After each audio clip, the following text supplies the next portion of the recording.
ജപ്പാനിൽ ഉയർന്ന താപനില രേഖപ്പെടുത്തിയതിനെ തുടർന്ന് ജാഗ്രതാ നിർദ്ദേശങ്ങൾ പുറപ്പെടുവിച്ച് ഭരണകൂടം. താപനില 36.4 ഡിഗ്രി സെൽഷ്യസിൽ എത്തിയ സാഹചര്യത്തിലാണ് ജാഗ്രതാ മുന്നറിയിപ്പ്. കുമമോട്ടോ, നയോഗ തുടങ്ങിയ നഗരങ്ങളിലും കടുത്ത ചൂട് അനുഭവപ്പെട്ടു. എയർ കണ്ടീഷൻ ചെയ്യാത്ത ചുറ്റുപാടുകളിൽ ഔട്ട്ഡോർ പ്രവർത്തനങ്ങൾ ഒഴിവാക്കാനും ജലാംശം നിലനിർത്താനും നേരിയ വസ്ത്രങ്ങൾ ധരിക്കാനും താമസക്കാർക്ക് നിർദ്ദേശം നൽകിയിട്ടുണ്ട്. ടെൽ-അവീവിലെ ഹലഹെ സ്ട്രീറ്റിൽ നടന്ന സ്ഫോടനത്തെക്കുറിച്ചുള്ള അന്വേഷണം പുരോഗമിക്കുകയാണെന്ന് ഇസ്രായേൽ പോലീസ്. സ്ഫോടനത്തിൽ ഒരാൾ കൊല്ലപ്പെടുകയും മറ്റൊരാൾക്ക് പരിക്കേൽക്കുകയും ചെയ്തിരുന്നു. മരിച്ചയാളുടെ പക്കൽ സ്ഫോടക വസ്തുക്കൾ ഉണ്ടായിരുന്നതായി കണക്കാക്കുന്നതായും സ്ഫോടനത്തിൽ മരിച്ചയാളെ ഇതുവരെ തിരിച്ചറിഞ്ഞിട്ടില്ലെന്നും പോലീസ് അറിയിച്ചു.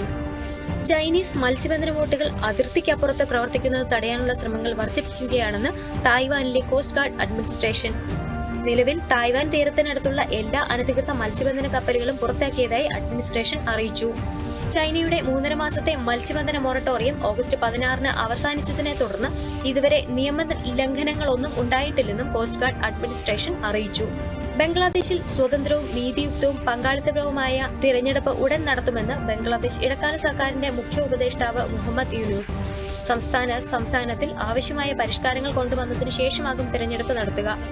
ധാക്കയിൽ നയതന്ത്രജ്ഞരുമായി നടത്തിയ കൂടിക്കാഴ്ചയ്ക്ക് ശേഷമാണ് മുഹമ്മദ് യൂനുസ് ഇക്കാര്യം അറിയിച്ചത്. ക്രമസമാധാന നില നിയന്ത്രണ വിധേയമാക്കുന്നതിനാണ് ഇടക്കാല സർക്കാരിന്റെ പ്രഥമ പരിഗണനയെന്നും മുഹമ്മദ് യൂനുസ് വ്യക്തമാക്കി.